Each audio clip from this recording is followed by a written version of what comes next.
kubabarirwa ibyaha, twababariwe kubw'ubuntu, kwizera n'ubuntu, ariko urugendo rugana mu ijuru. Bibiliya iravuga ngo uhereye mu gihe cya Yohana 11:12 muri Matayo, 11:12 muri Matayo, cyangwa ego, uhereye mu gihe cya Yohana ukageza none, ubwami bwo mu ijuru bugira gute?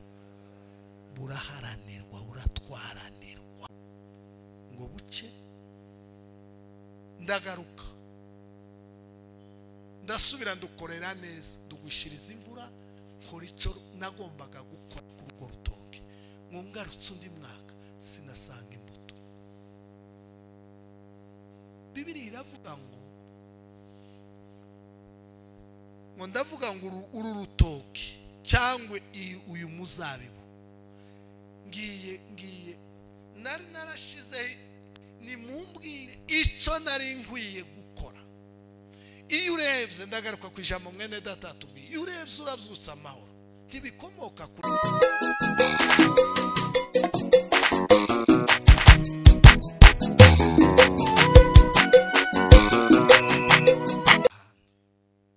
amen. Ahantu ni heza cyane cyane cyane cyane, ahantu ni heza, hagira izina. Icyo kintu nakivuze kenshi ko ahantu hagira izina, kandi izina ni ikintu gikomeye. Izina ry'ikintu, izina ry'umuntu, izina ry'ahantu. Iyo umuntu akubwiye ngo ndi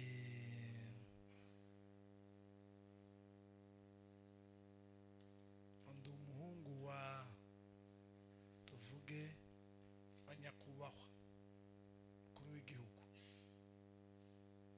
swate w'u Rwanda cyangwa wo muri Kenya cyangwa i Bugande cyangwa wo muri Congo cyangwa wo muri Amerika, iryo gusa umwana w'umukuru, iryo zina aho hantu,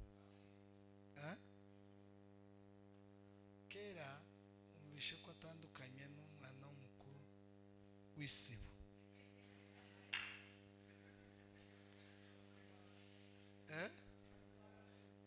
Abantu bakivuga ati njyewe ndi umwana w'umukuru w'igihugu, abantu be bivuga ngo njyewe ndi umwana w'umukuru anyumba kumi. Nicyo nashaka ko mutekereza, uko mutekereje niko nashaka ko mutekereza. Hari igihe ikintu kivugwa abantu ntibumve, bashaka ikindi kintu kugira ngo abantu bumve. Amen. Iyo bakubwiye ngo aha hantu hararuta ahandi, ntushobora kuba wakumvisha abantu. Ariko iyo umuntu avuze ngo utandukanye ahantu, izina ry'aha hantu tuba, Imana yaduhaye, hararuta muri banki, hararuta izindi ntebe zose zicarwaho mu isi, kubera ko izina rya nyiraho. Amen.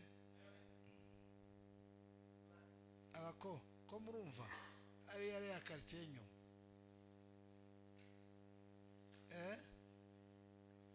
urakoze cyane. Izina nyiri ahantu yitwa ndi, twamuzana ku meza ya komparezo, tukamukompara nande, tukamukompara se na papa, tukamukompara se na se wa Disimasi, tukamukompara se na se wa Byicaza, tukamukompara na se wa Gatore w'Ikibungo.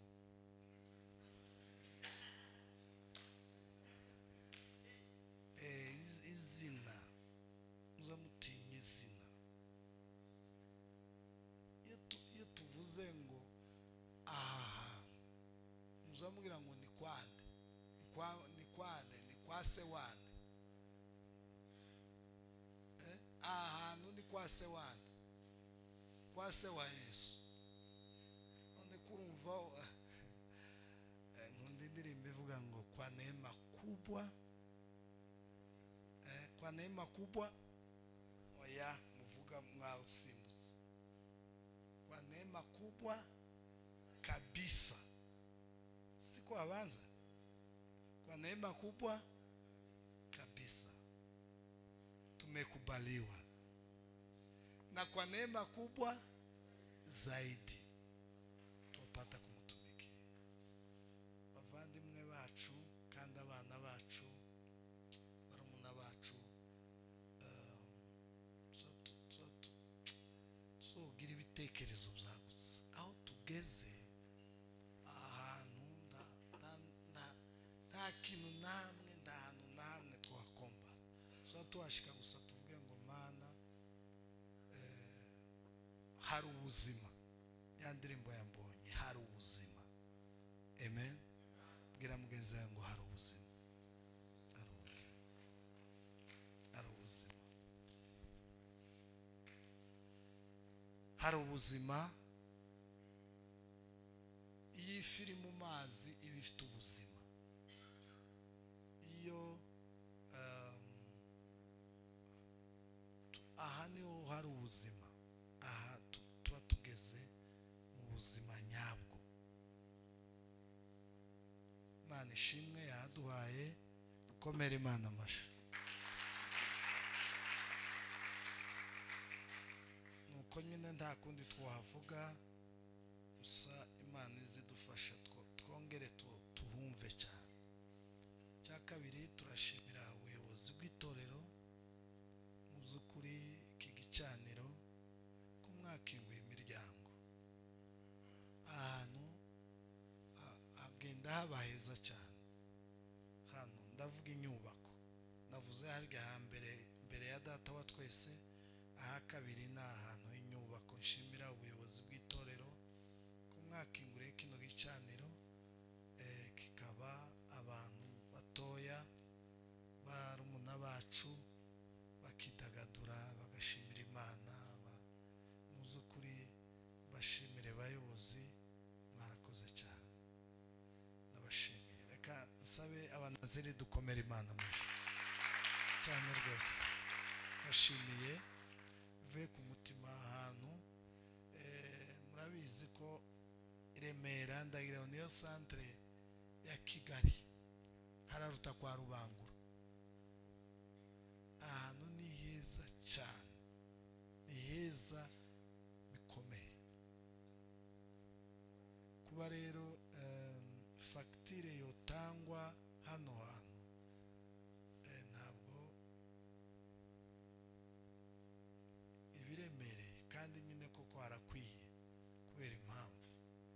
Turabashimiye bayobozi, Imana ibahe umugisha kabisa, mwarakoze.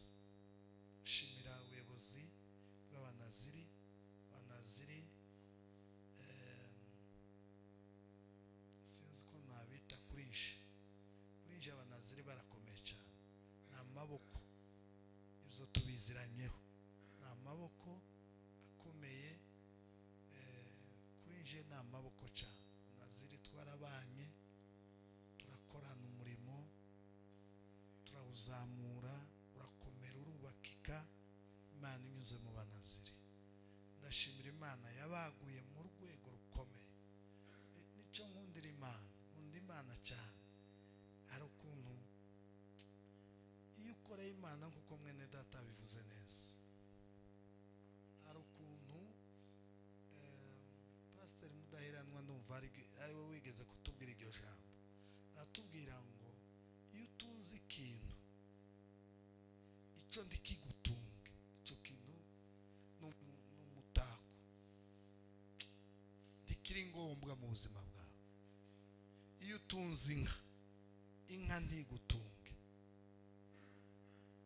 uko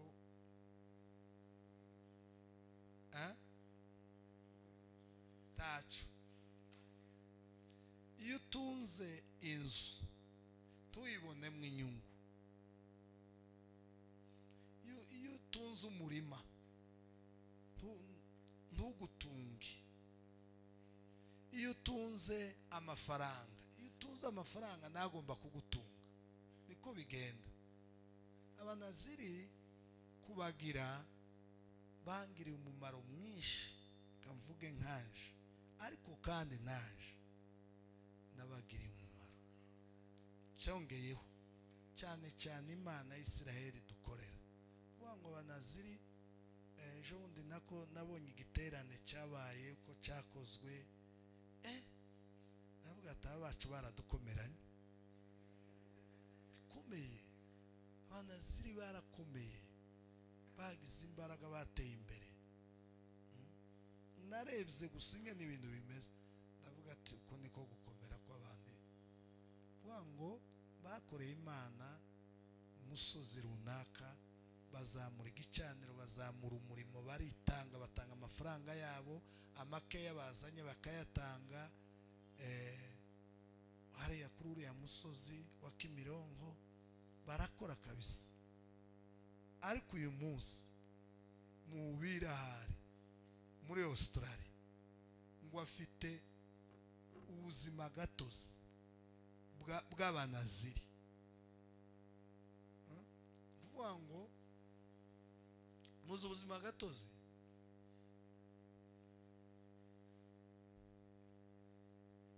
abanaziri bo gutumira ni leta bayicaye ikemeza ubwo bushobozi. Baba baguhaye ubushobozi bwo gutumira abantu bakava mu bihugu bakaza gusa werekanye tumiwe n'abanaziri, ikashe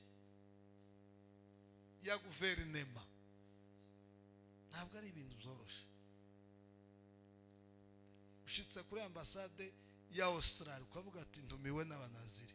Abanaziri turabazi cyane, karibu nk'abandi. Ari abantu batazi gutekereza. Wowe kashe y'abanaziri ufite urwandiko rw'abanaziri muri Australia bakakubwira ati turabazi, twarabahaye gukora, karibu rwose urinde munaziri. Urumva mu by'ukuri ni ikintu gikomeye cyane. Muri Amerika King yarashitse yamambira iriya mu gisimenti.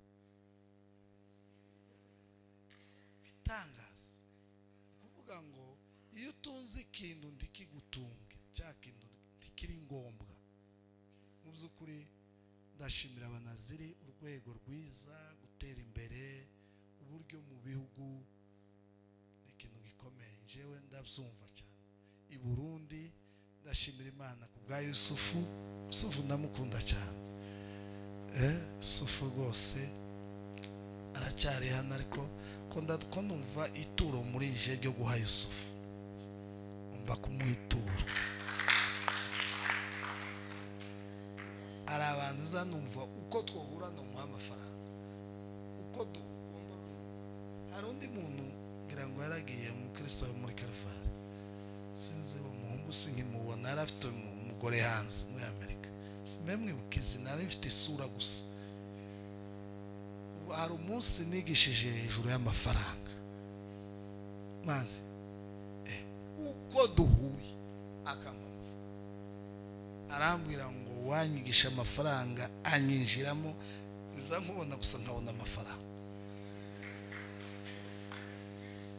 Simbe mwibuke, nza nibuka isura uko twagaza duhura mu gisimenti, yagazamo amafaranga, aho duhuriye hose akampa amafaranga. Icyo kintu navuze ati ifaranga warazumvishe kabisa.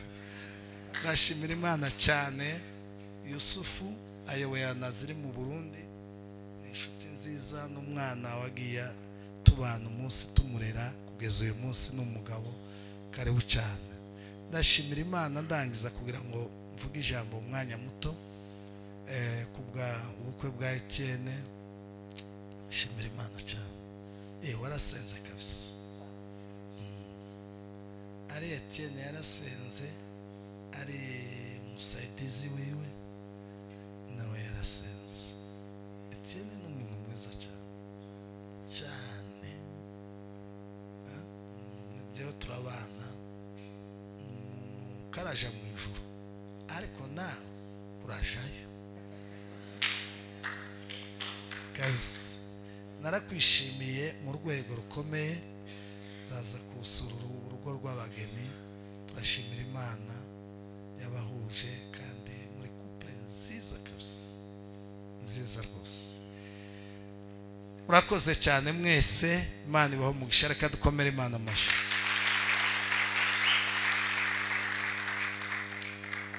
Hari umuntu uzi gusoma Ikinyarwanda abonye kwizera nawe wari?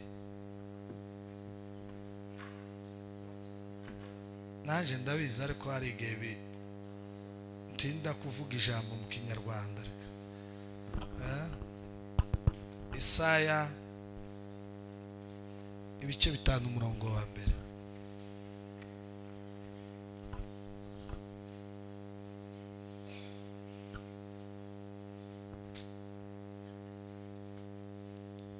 Isaya ibice 5 umurongo wa mbere.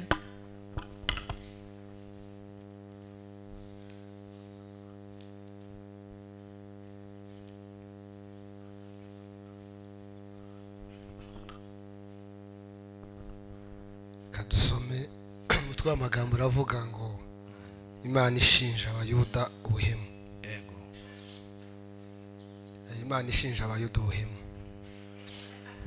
Reka ndirimbe umukunzi wanjye indirimbo y'uruzabibugwe. Umukunzi wanjye yari afite urutoki rw'uruzabibu.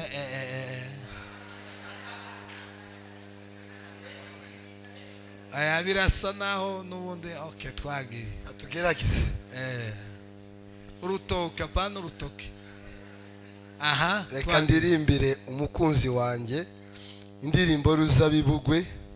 Umukunzi wanjye yari afite urutoki rw'uruzabibu ku musozi urumbuka. Ararutabirira, arurimbiramo amabuye. Arurimburamo amabuye. Arutemamo insina.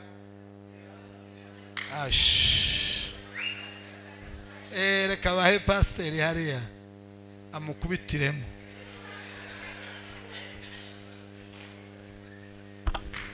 Reka dusome. Arakoze cyane, yagerageje hari amagambo asa. Reka ndirimbire umukunzi wanjye indirimbo y'uruzabibu rwe. Yego. Umukunzi wanjye yari afite urutoki rw'uruzabibu ku musozi urumbuka. Ararutabirira, arurimburamo amabuye, aruteramo insina y'umuzabibu y'ubwoko bwiza cyane, arwubakamo inzu y'amatafari ndende, acukuramo n'urwina. Nuko yiringira ko ruzera inzabibu, ariko rwera indibu. Yego. Komeza. Yemwe mwa baturage b'i Yerusalemu mwe, namwe bagabo b'i Buyuda, nimudukize jyewe n'uruzabibu rwanjye. Yego. Ikintu nari nkwiriye gukorera uruzabibu rwanjye nasize ni ikihe? Yego. Ko nari niringiye ko ruzera inzabibu, n'iki cyatumye rwera indibu? Noneho rero reka mbabwire ibyo ngiye gukorera urutoki rwanjye. Icya kabiri kigiye gukurikiraho. Icya mbere yaragikoze. Komeza. Nzasenya uruzitiro rwarwo, maze rwonwe rwose, senye n'inkike yarwo, runyukanyukwe, kandi nzarurimbura. Ntiruzicirwa, ntiruzahingirwa, ahubwo ruzameramo imifatangwe n'amahwa, kandi nzategeka ibicu bye kurugushamo imvura, kuko urutoki rw'Uwiteka Nyiringabo ari inzu ya Isirayeli, n'Abayuda n'insina yishimiraga. Yabiringiragamo imanza zitabera, ariko abasangamo kurenganya. Yabiringiragamo gukiranuka, ariko abasangamo umuborogo. Yego. Urakoze cyane. Yesu ashimwe cyane. Yakoze cyane Gisore, yatubwirije neza cyane rwose.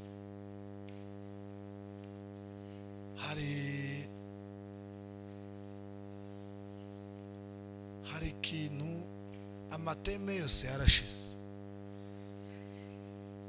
twarayabwirijwe yose kudatema igihano twahereye muri Mwanzo tugeza muri Funuo mwitangiriro tugeza mu Byahishura twigishijwe teme y'urukundo barayisobanura barayirangiza bayishira hariya twigishwa teme yo gusenga barayisobanura bayishira hariya twigishwa teme yo kwihangana irasobanurwa tuja muri topiki yo kumvira barayisobanura tuja muri topiki yo kuramya Imana irasobanurwa umuntu woza muri twe akatubwira ngo iri jambo iyi topiki iransize ariko nuko ntigeze nyumva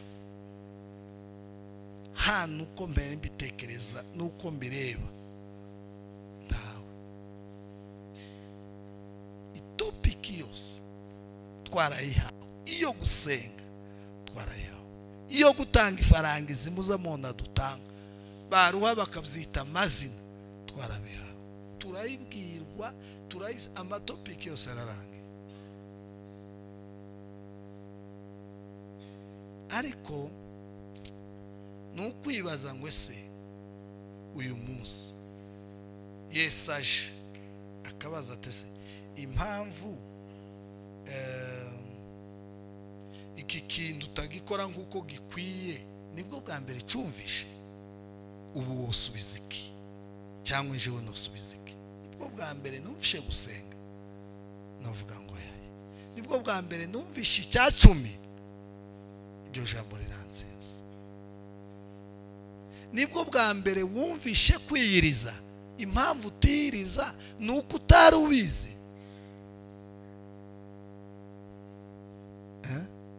kera ukuntu ishira ku ruhande hari ikintu kimwe cyateye kandi kirafata kandi icyo kintu cyafashe vuba cyitwa ni nkaho n'ubuntu amavuta y'Imana ntabwo ari ubuntu ni ukubabarirwa ibyaha twababariwe kubw'ubuntu kwizera ni ubuntu ariko urugendo rugana mu ijuru Bibiliya iravuga ngo uhereye mu gihe cya Yohana 11:12 muri Matayo 11:12 muri Matayo cyangwa ego uhereye mu gihe cya Yohana ukageza none ubwami bwo mu ijuru bugira gute buraharanirwa buratwaranirwa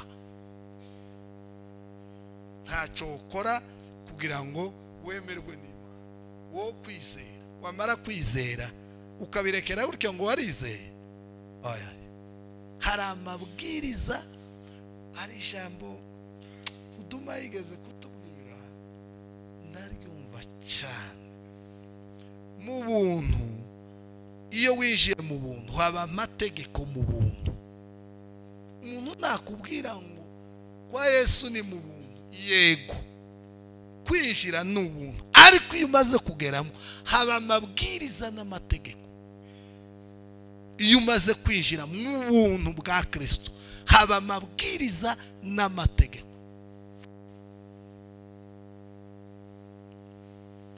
umuntu wese uyakoreyemo yaravuze ngo mu byakozwe n'intumwa Petero umunsi yasanze Koroneliyo aravuga ijambo ngo yuzura umwuka wera aravuga ngo menye yuko Imana itarobanura ku butoni irobanura kabisa ku butoni ngo ahubwo mu mahanga yose uyuba akagira gute agakora ibyo gukiranuka haba hari ibintu uyuba agakora ibyo gukiranuka kubera icyo rero bana bacu umwaka urashize dore uwundi urataje umugani wagwiyereka hari akaririmbo yashizeho dore umwaka urashize n'undi urataje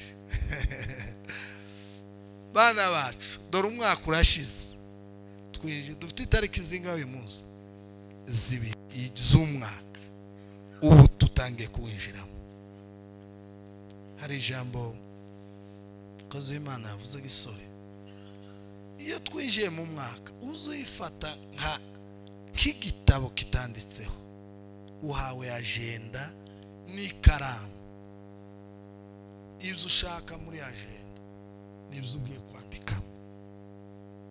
Ni agenda iri vierge, ihereye ku rupapuro rwa mbere, urupapuro rwa mbere ukageza ku rupapuro rwa mbere. Ufite ikaramu, icyo ushaka kwandika nicyo uri bwandike.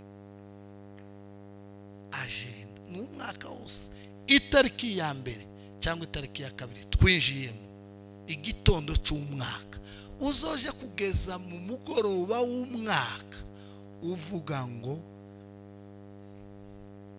nawe wenyine. Erega mbere yuko mwarimu aguha amanota niho ubanza kuyiha, kuko barigishijwe. None bo mbaza ngo rimwe kongeraho rimwe, mbere yuko mwarimu ambwira ngo turebye, kera mba namaze kumenya ko ikintu iki nakimenye rwose, nta mpamvu yacu. Hariya tuye twiga teoloji ntabwo ari bikomeye, kubera ko twebwe ko turiga ibintu n'ubundi duhoramo ari ibintu. Ariko iyo baduhaye nk'ikizamini zanavuga ngo bakambaza nka Daniel, bakambaza nka Zaburi, bakambaza nk'ibi n'ibi, bakambaza hari ibintu batubaza amafata 30 kuri 30. Kera mwarimu azajya gushyiraho trebye, ukuvuga ngo atayishizeho no kwibaza ngo uyu mwarimu aranyanga yandenganyije.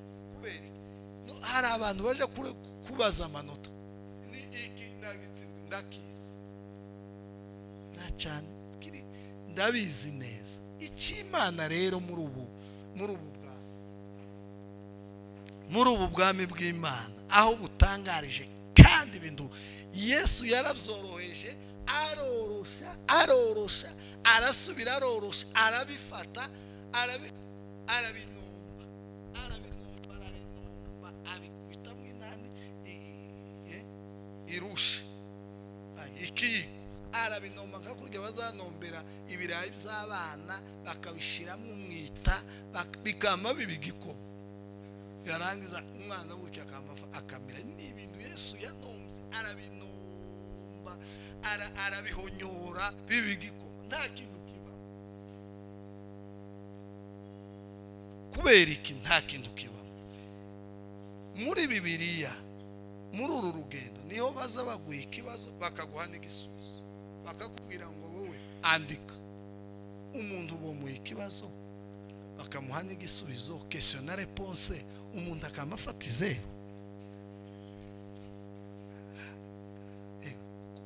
Uri umuntu umeze gute? Mu bakristo bonyine nibo bantu baza bahabwa question bakakuha réponse. Andi bonyine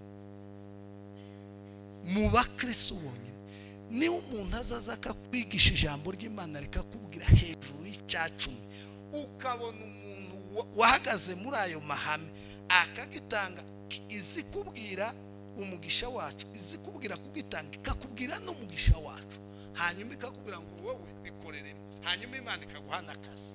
Urumva yakubwiye yaguhaye akazi, kakwigisha ingene bazagitanga, kakwigisha n'umugisha wacu, we bakakubwira gusa ngo wowe uratanga iki, kandi cyakimisa nanga kikama kinanira. Question na réponse inaniranye.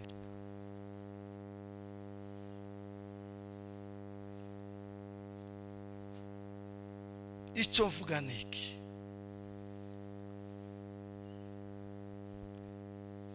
Bakristo bavandimwe, ndabasaba cyane mwebwe abana bato, ko ndareba gutya mwese umuntu wenda twonganamo ni Pastor Jacques, Reverend w'itorero, dushobora kuba twongana, ko ndakeka kandi tworutana ni bene ku mwaka bazabyita kubonera izuba.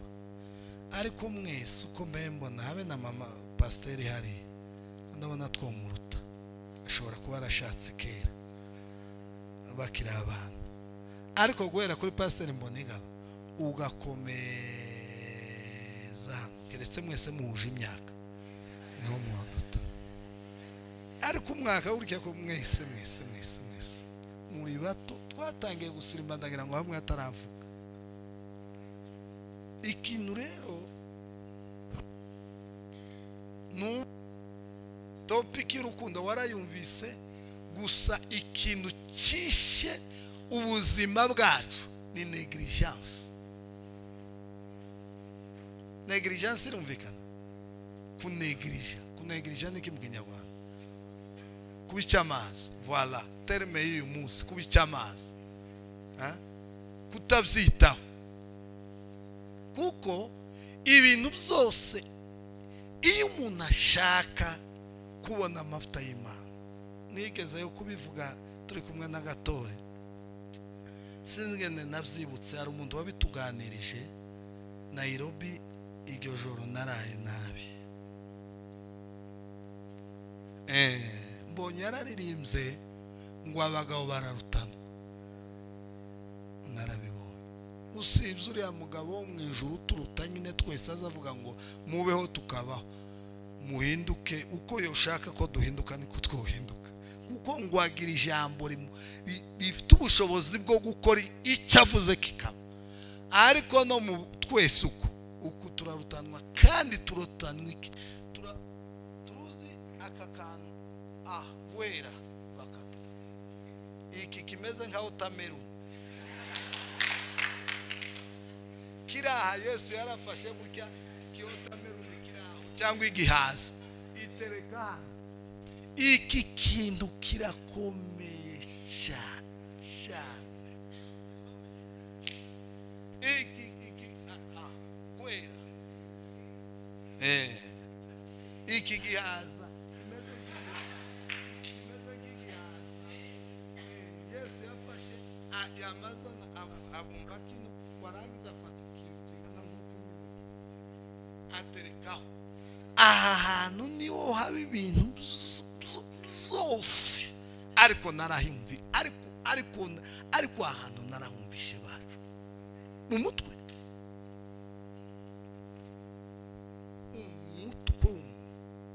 muzamubona abazungu ndabakunda cyane, kandi nzoroha mbageremwo mbane nabo. Kandi ikintu cya mbere inza ndeba nkareba uburyo batekereza. Uzi nta mwana mbaye munani, twese turabazi, wayaba uriya ni mukuru. Ugafata umwana w'umwaka wiga kudebagura cyangwa w'amezi nk'atanu, ukamufata ukamujyana wa Bush muramuzi, perezida wahoze ari perezida wa Amerika, ukamufata ukamujyana nk'ahantu twabaga iwacu ku Kabara ruguru, ukamubwira hari agashuri twigaga kitwa Aochi k'Ababembe karaho. Umwana wa Bush wahoze ari perezida wa Amerika cyangwa w'uyu munsi, ukamufata ukamubwira ngo uzigishwa n'aba bantu usanze hano, Abanyendo cyangwa Ababembe. abo donc azigira ikintu cyitwa gufata ijambo ukarishira mu miteke mu bwonko.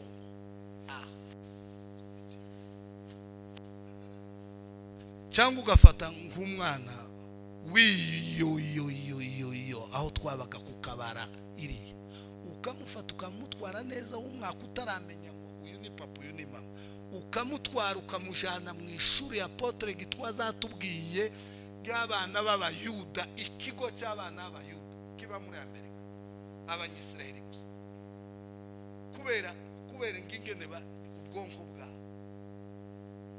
uza wijira nibo bazakora izi telefone, bazakora WhatsApp, twebwe twamatwereka gusa tureba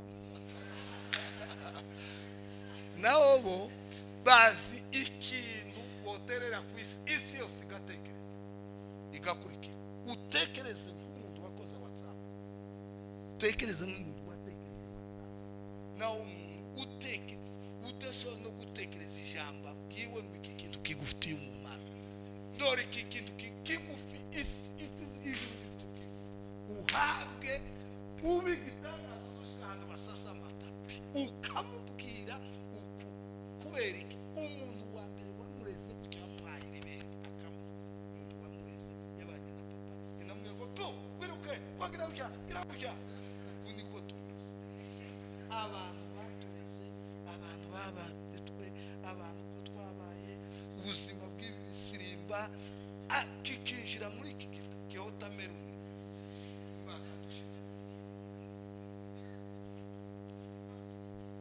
Yaba mwari muzi ubutunzi bwitwa gutekereza,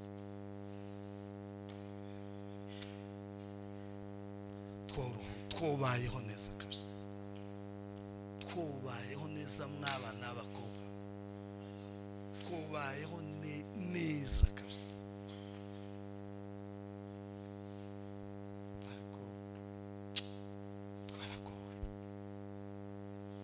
Hanyuma naringiye kubabwira umuhungu watubwiye uwo munsi naraye nawe kabisa, yarezwe n'umukozi w'Imana ruguru muri Kongo, aregwa nawe baramurera ngo buce bahoraga mu butayu ariko barirwa n'umukozi w'Imana. Nibakubwira umukozi w'Imana mwiza, umukozi w'Imana mwiza utagira inenge. Hari abantu muri Bibiliya batagira inenge. Umugabo witwa Samweli wa Ana, umunsi umwe yabwiye Abisirayeli ngo nimushinge, hari icyo mushinga. Kandi Samweli yari byose ku Bisirayeli, yari umwami. Icyo gihe ntihabaga abami, habaga abacamanza.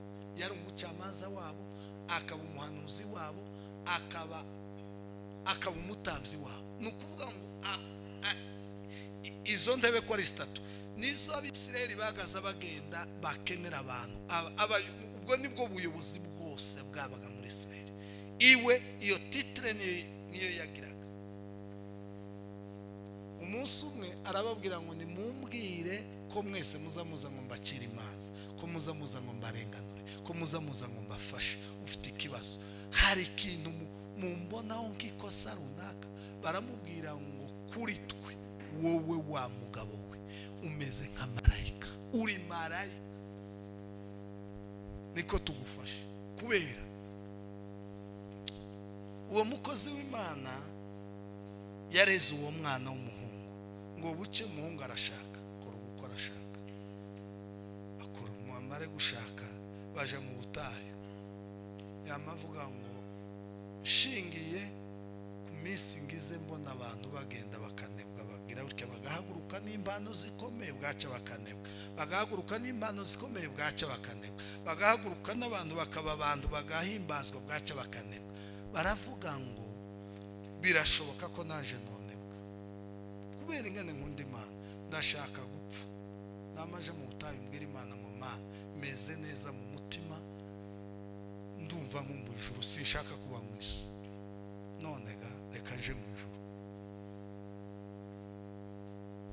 Yamaje mu butaje gusenga Imana ngo apfe, ave mu mubiri, ntashaka kuba mu isi.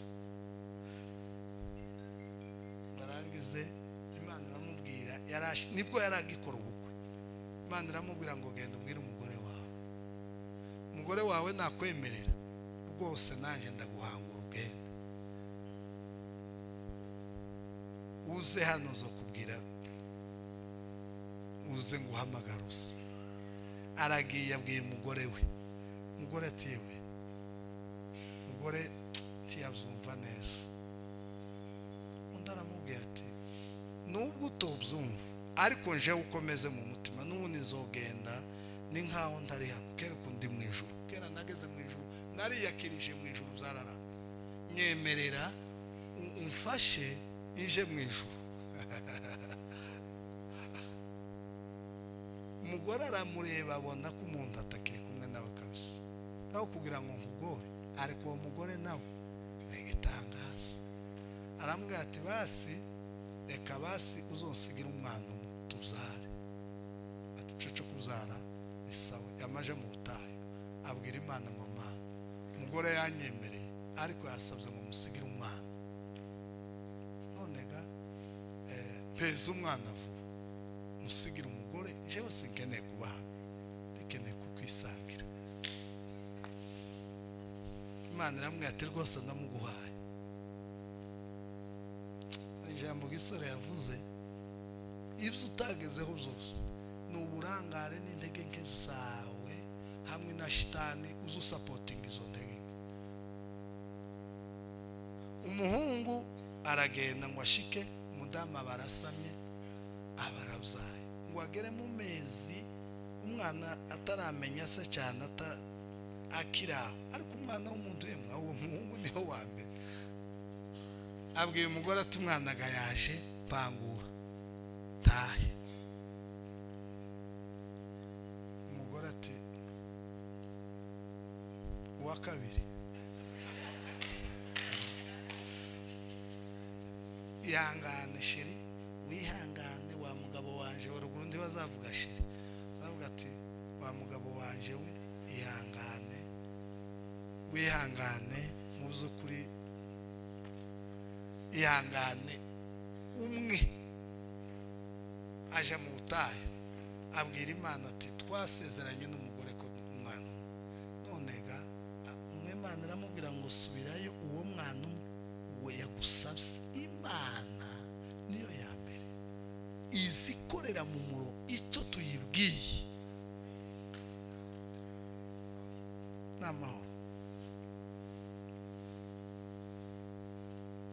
Aremera aragenda, uwa kabiri baraje tiyatinze ngo ageranye n'umwana bene aba umushishe mutoya nyine utange kuvuga papa. Umuhungu ati umugore turangizanye, jewe sinkiriya naragiye. Akabahungu b'i Kigali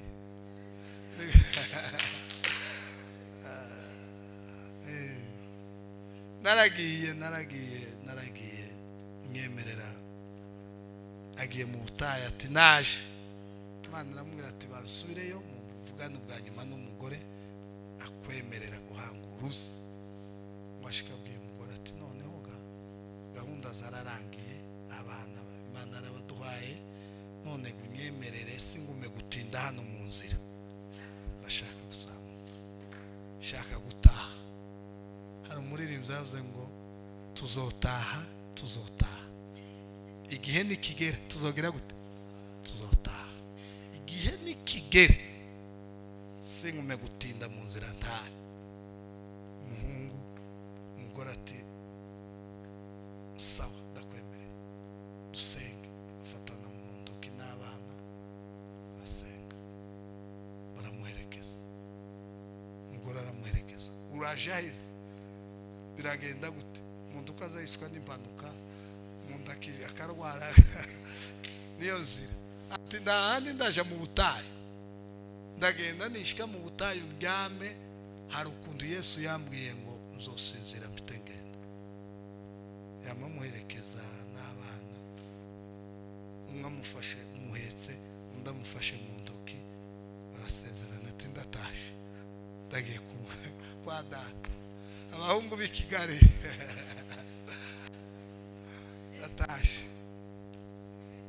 ndatashe bye. Baramuherekeza, umugore ati dusenge bwa nyuma. Baramusengeye, namugarukiye, ariko ndira mu butayu bwiwe, mwashika arasinzira. Tiyatinze yarasinzire ndiyico, twese ntituzaduhwera kurya nyine yatwawe n'udutotsi ahita agenderamo. Nyuma y'iminsi 3 yari yabwiye abandi bayumva ati nyuma y'iminsi 3 muzoze kundeba zoba natashe. Baragenda bafata intumbi ye, baraza baravuga ngo dore umugeni udashidikanywaho. Ndagaruka ku ijambo gisore yavuze, urwego utarageraho nta wundi ni wowe byapfiriyeho.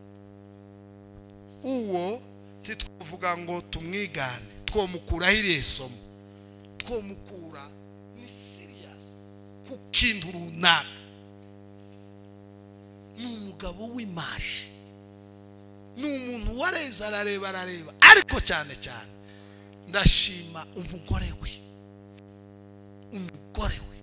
n'abo bana bazohorana umugisha uhoraho kuko uyu muntu ni umuntu koko iki yumvisha ubwami bw'Imana butaha mu mutima abwira umugore ati ubwami bw'Imana bwaganje ubwa hano muri Kongo ndibukira indimo ubwa hano muri guverinoma y'ahano ndibukira indimo ubwami bwo mu ijuru buri mu mutima waje reka musange vuba ubwami bw'Imana guverinoma yo mu ijuru Imana iraganje mu mutima waje ibi bindi byose umbabarire simbitindemo ndagusengera umugisha ndagusengera abana banje ndabakunda ariko ibyaha ubu bwami ntibukiryoye kandi bwotuma ngenda nabi mbabarira wa mugore waje mwiza iyo umuhungu ico tumwigiraho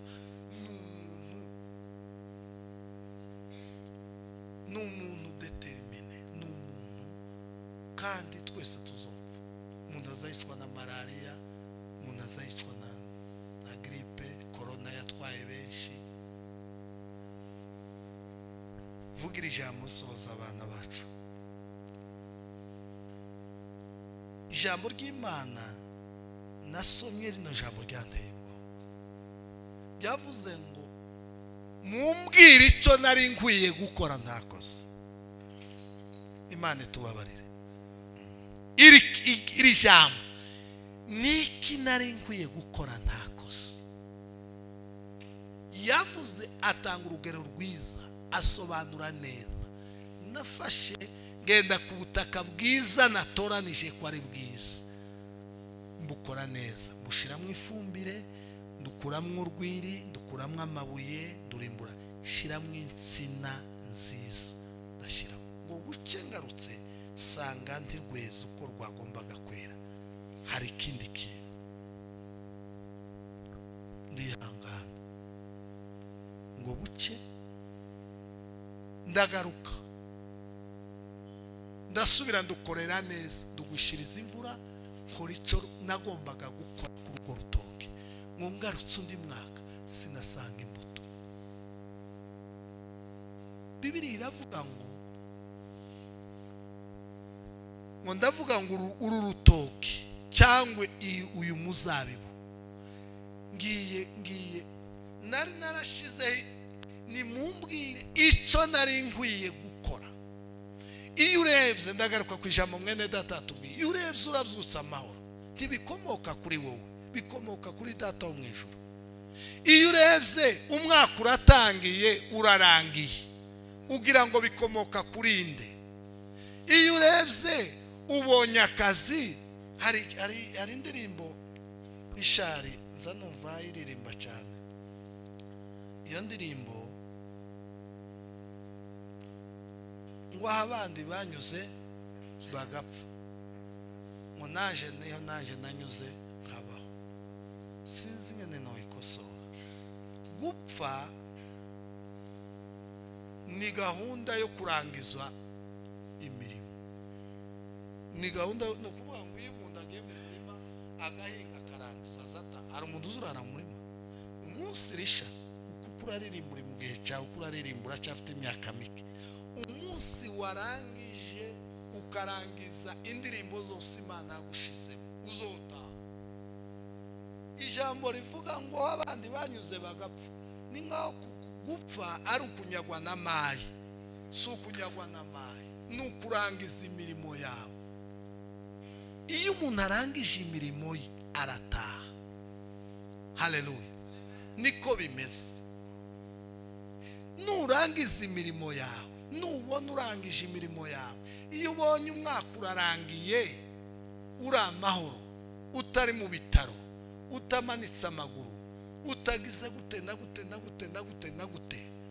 yabivuze neza cyane umukozi w'Imana ni ukuvuga ngo ubona ko ibintu byose Imana yabikoze kuva ku cyambere wabonye akazi wabonye ishuri muri Canada, wabonye visa uja muri Amerika. Ibi ni bya bindi Imana yabwiye Abisirayeli ngo se nahinze urutoki nduzanira amazi, nakoze bino na bino, ariko ntegereje ngo nabo barakora ibyo bagombaga gukora, ibyo jewe nshaka bagomba gukora, ariko simbibona. Icyo gihe rero biravuga ngo igihe kiraje, nzasenya rwa rutoki, bwa burinzi buzavaho, uzagira ibibazo, uzagira ingorane, kuko Imana yagukoreye cyiza, yakoze cyiza kugira ngo nawe uzakore cyiza. Haleluya. Imana yakoze cyiza ku buzima bwawe kugira ngo nawe uzakore cyiza. Imana yarinze ubuzima bwawe kugira igutezemwo ko wera muri kwa kurindwa, muri kwa kakazi, muri bwa buzima Imana yagiye igufasha ukavuga ngo iki ni Imana igikoze, iki ni Imana igikoze, iki ni Imana igikoze, iki ni Imana igikoze, iki ni Imana igikoze. Biriya ibikoze biriya igambiriye ko nawe ugomba gukora ibindi. Iyo rero ukoze ibinyuranye n'icyo yo yakoze, Bibiliya yavuze ngo izoza ifata imvura ni iki? N'umugisha. Izofunga akazi, uzoba mayibobo hano hanze, uzopfa nabi hano hanze, uzorira amarira hano hanze, uzogira ibyago hano hanze, uzoba mu buzima utishimiye mu buzima bwawe. Hari ushize ndabwiraga abavandimwe i Burundi, hari amakosa abantu bagira cyane, ugasanga umuntu Imana yamukoreye biriya yaramurize, yamukoreye ibi. Tuvuge reka mpere kuri Perezida Gatore.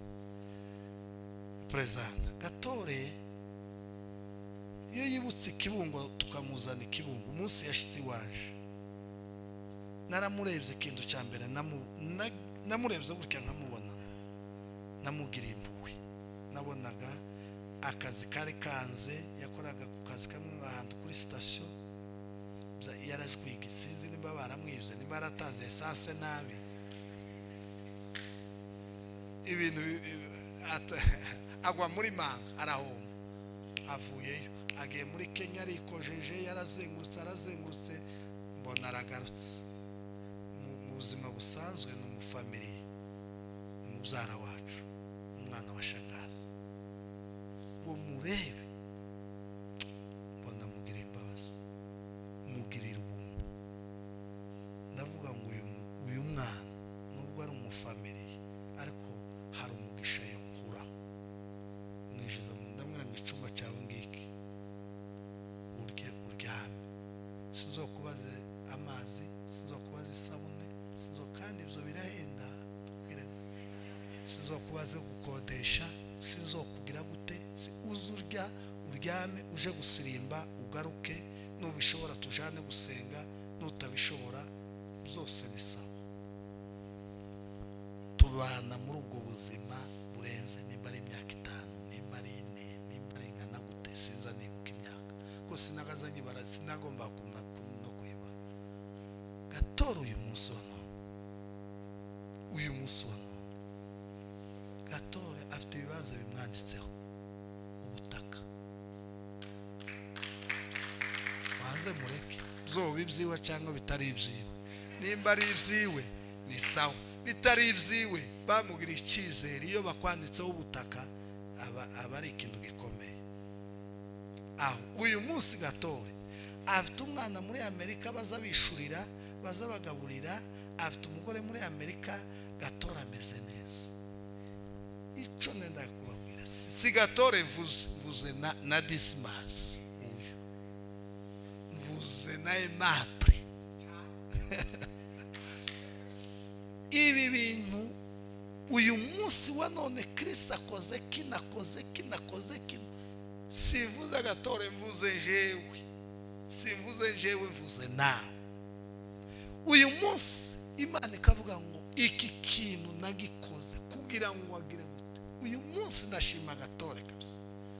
Gatore yaracumbikiwe, abayumbe bose bavuye i Burundi n'abavuye abayumbe bene abanyina abayumbe ikiyumbe cya mbere bari mu ikose yo kujwigira hagomba kubaho bazaja kwa gatore bakarya bakanywa bakambara bakagira gutamahuzu bose afite agataye bose abantu bakinanutse batararya cyane ngo bazamurinda bose bazabambarana bakambarana bakagira icyo ni sawa.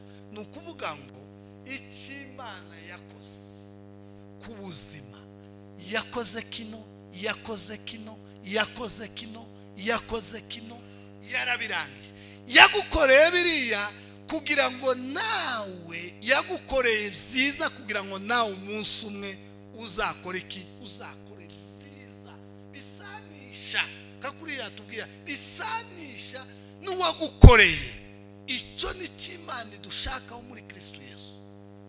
Navuze ngo rero umuntu nka kuriya narimvuze gatore cyangwa jewe cyangwa Aimable cyangwa Dismas ubunye nafite umwana yabyaye muri Amerika ariko mwebwe mwashatse mu gihe cyiza cyane umugore muri Amerika umugore muri Australia nguyu wacu uyu munsi wa none Dismas akamaje mu kanyanga akamajiriya akora meshe zikaza zigwaha Dismas akamahinduka ngo abonye umugore muri Amerika. Imana irabwira ngo dore icyo nakoze kugira ngo ubuzima bwawe bube bwiza. Imvura narakoze nararinze narubatse nakuriza ibyonyi biba byiza ku buzima bwawe. Uyu munsi uratambuka imbere abantu bakavuga ngo byiza cyane mukozi w'Imana mukozi w'Imana. Uyu munsi ufite ibyo uvuga mu bantu. Uyu munsi hari igikorwa uvuga kigakunda kubera ko hari icyo Imana yakoze. Hanyuma iravuga ngo kubera iki nagukuye hariya kubera iki nakoze ibi ku buzima bwawe. Ariko uyu munsi wowe dore wabaye umusinzi dore wabaye indaya dore ingene wabaye usigaye ugenda unywa amatabi usigaye warabaye nk'umusazi. Noneho rero ngiye gufunga hariya funge hariya wamugishaga wa wundi ngiye gufunga imvura ngiye gukuraho uruzitiro abagushakaga kukwica mbareke uswigire hanze abazoza bakureba ugira ubutuna saa sita ubundi ubutuna buzabuza umuntu yarya ugira inzara ikwice uburi cyo wambara nicyo ngiye gukora. Noneho abantu bakaza munsengere ni ukuvuga ngo bya bindi Imana yakoze ku buzima bwawe. Nongere mbabwire hari ikintu nsangaya cyane abakristo bakoze kandi kitari cyo.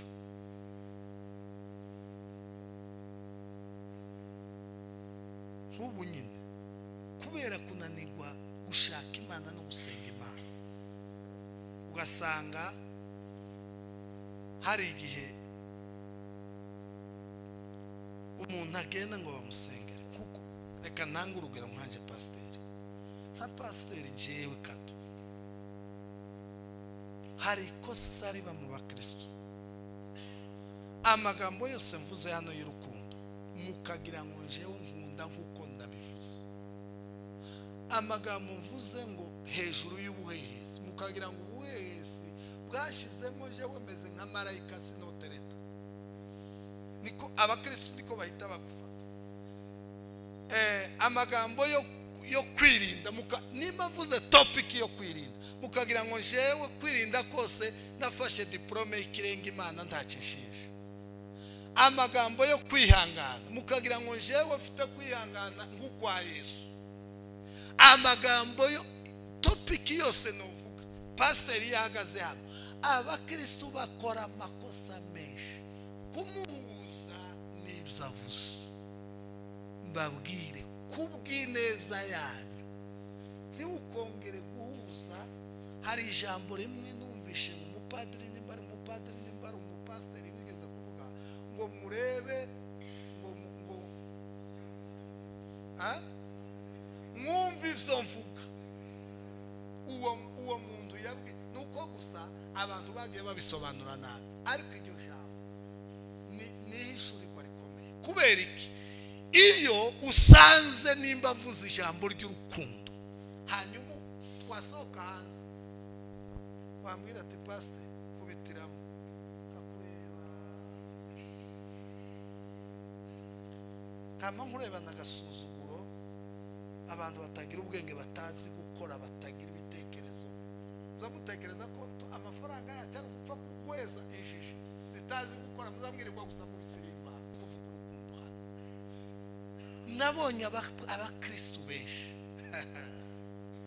abakristo murago nimba mudashatse ngo mushake Imana mu buzima bwanyu mu pasiteri hano nazi imbere yawe uzumufata nk'icyapa kikwereka inzira nyuma yaho nta handi muhuriye iwe nimba avuga urukundo atarufite ibyo nimba avuga akavuga gusambana atari umusambana ibyo biramureba turi aribita nimba avuga kwirinda atakubwira ibyo biramureba nimba avuga imbabazi atasigira ibyo biramureba tukabifate kaho nimba avuze imbabazi koko none umuzeho nk'umunyeme k'Imana y'inyembabazi no uzoba wubeshe cyane nabonye abashumba bananiwe bagakorogana mu ngo bikamenyekana mu bakristo bikagira ibibazo mu bakristo barangiza umukristo akakubwira ngo pasiteri wacu umuntu wagaze utwigisha kuriya uyu munsi wa none akaba atanze ikinyuranyo kidahuye n'ibyo yatwigisha birashoboka ko nta Mana ibaho iyo abakristo bakuze ntibafata pasiteri ngo bamusanishe ibyo nimba avuze ikintu adakora biramureba nimba avuze ikintu abamo biramureba nimba mubwiye hejuru yo gutereta nk'abituka twasohoka gutya nk'amani yandikira abana b'abakobwa ngo duhurire nyabuna ukazamva nyine afite amagambo yo gutereta ibyo uyu ni pasiteri wari kutwigisha tukamurebere iriya ni ijambo rye uzomufata nk'icyapa kikuyobora none usanze icyapa kikuyobora iremere hanyuma ugasanga cyarakundutse ngo kwa mubwa ngo yarengo iki cyapa kimeze gutya cyangwa uruhande rumwe cyangwa cyatonze ingesi uzovuga ngo yayengo no ntaho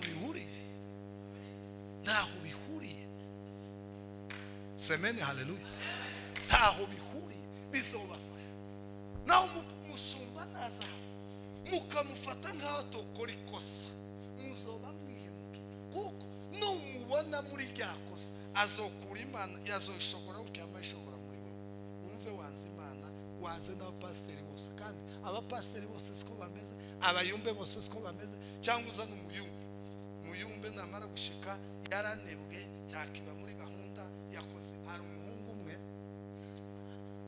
yagaza shamburi yari uwambere ariko umunsi yakoze igiheko nagaza mbibona akama tubwira ngo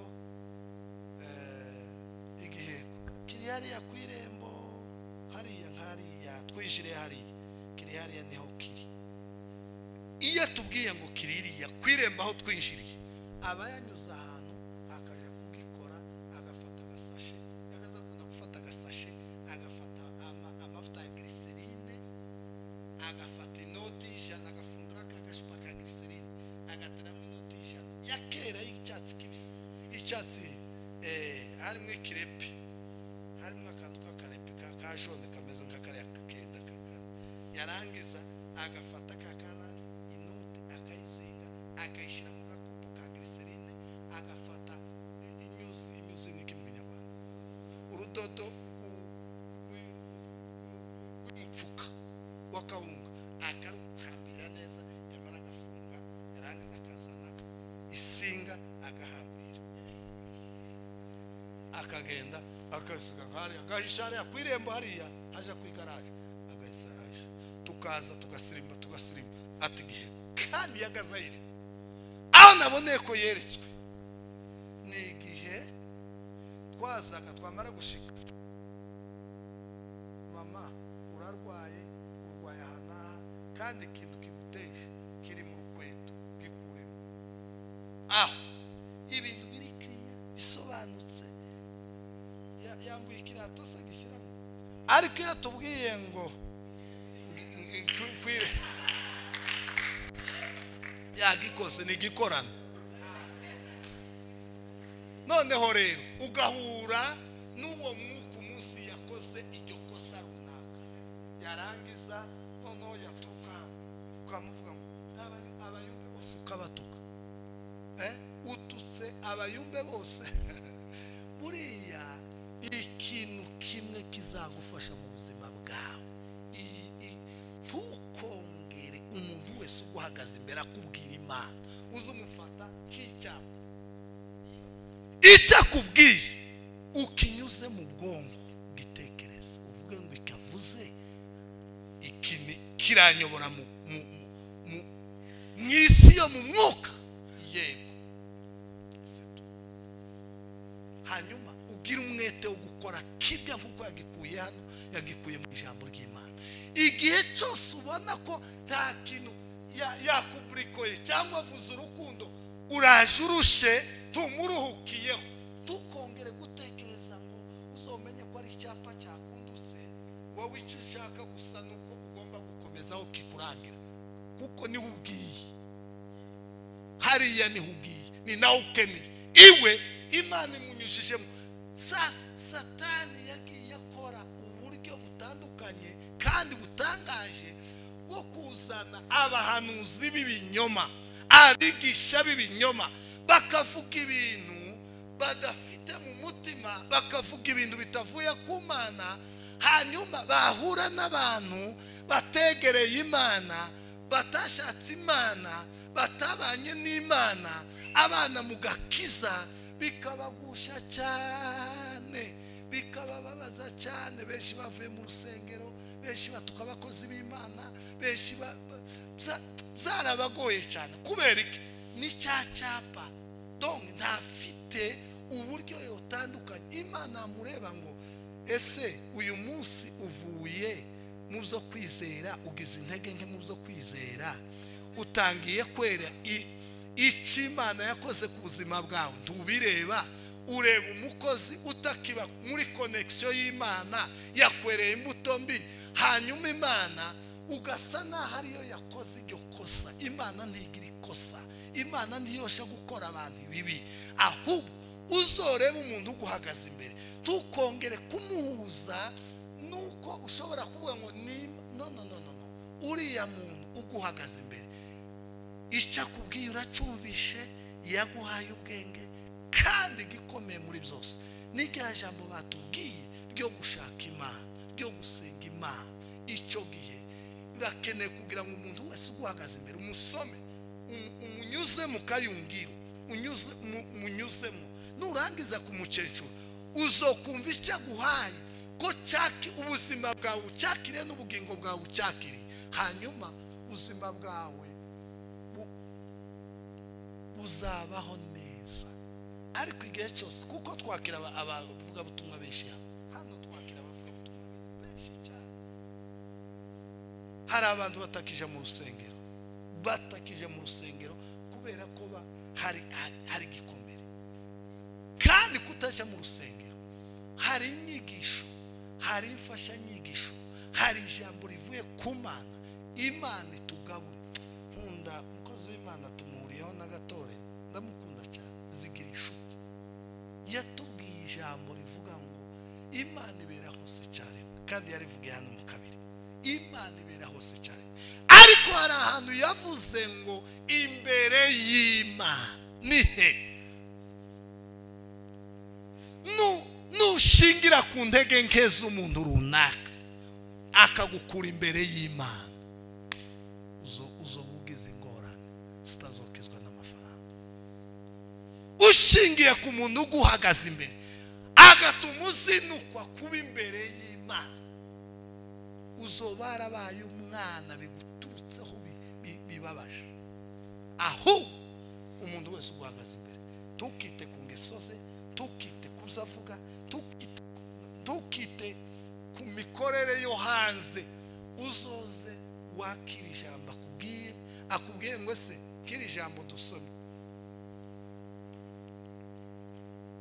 Umuntu yahinze uruzabibu arukorera byose ategerejemo, iryo ni ijambo avuze. Hanyuma ategerezamo igihe cyo gusarura, abona rweza ibyo atagombaga kwera. Uribaza wowe urabihawe. Hanyuma iri jambo ritwigishije iki? Namara kubisobanura, swate yavuze hejuru y'urukundo, cyangwa hejuru yo kwihangana, cyangwa hejuru y'uko tugomba kuba tumera. Ibyo byose ukumva nta kintu kirimo. Icyo gihe uzibaze ngo ntukarebe intege nkeze, kirazira. Injira mu ijambo ry'Imana. Nimba akubwiye hejuru y'Icyacumi, rwana no kugikiranukamo. Nimba akubwiye hejuru yo kwirinda, rwana no gukiranuka mu kwirinda. Nimba akubwiye ntukongere ubwo atirinda we yabwirije kwirinda, bizakugora. Imana idufashe, Imana idukomeze, Imana iduha imbaraga zo gukora uyu mwaka twinjiyemo. Bana bato, uyu mwaka twinjiyemo, twinjire mu mwaka wo guhindura. Imana yatwoherereje imvura, Imana yatuzitiriye, Imana yaturinze, Imana yaduhaye amahoro. Ibyo byose yabiduhaye ni ukugira ngo natwe twere. Hari ibyo Imana idushakaho, ibyo aba ari byo biba mu mitima yacu, aba ari byo bituraza ku ijoro, aba ari byo dutekereza ku manywa na nijoro. Nitubikora gutyo, Imana icyo yakoze izanezezwa n'icyo natwe twakoze. Ubwami bw'Imana bube mu mitima yacu. Tuzatahe nka wa musore, tuzoje mu ijoro nka wa musore, tuzogende ubwami bw'Imana buri mu mutima waje. Sinokomeza kuba muri ubu bwami busanzwe bw'abantu. Reka ntahe, tuzataha kuko dukwiye, kuko abakiranutsi bazabataha. Icyo gihe nitubikora gutyo, tuzoba twigiriye neza. Imana izatwongeraho. Nimba araduhaye amahoro, izaha n'abana bacu. Nimba araduhaye amafaranga, izabaheza n'abana, izagenda itwongeraho. Ariko igihe cyose ingeso zawe, ibyo Imana agomba kugukorera, ariko wowe yaje kureba ibyo wakoze bikanyuranya n'ibyo yagukoreye, urahiye ukuri nta sengesho rizagufasha, nta sengesho rizagira icyo rikumarira. Gusa uzoba mu kazitiro kavuga ngo iheza ababi n'abeza. Kandi ntukabe muri ako kazitiro, ntukabe muri iyo si. Iheza ababi n'abeza. Uzobe mwiza ufite ubushobozi bwo kuba mwiza, uzokiranuka ufite ubushobozi bwo gukiranuka, uzokundana ufite ubushobozi bwo gukundana, uzobabarira ufite ubushobozi bwo kubabarira. Byose biva he? Byose biva mu gihe twahisemo neza tugashaka Imana. Icyo gihe byose bizashoboka. Zamura ikiganza cyawe usenge. Mana yo mu ijuru, turi abantu. Haleluya. Mana guhezagire. Mana we, turi abantu bagira intege nke, turi abantu bananirwa, turi abantu bagira ibibazo byo kumva.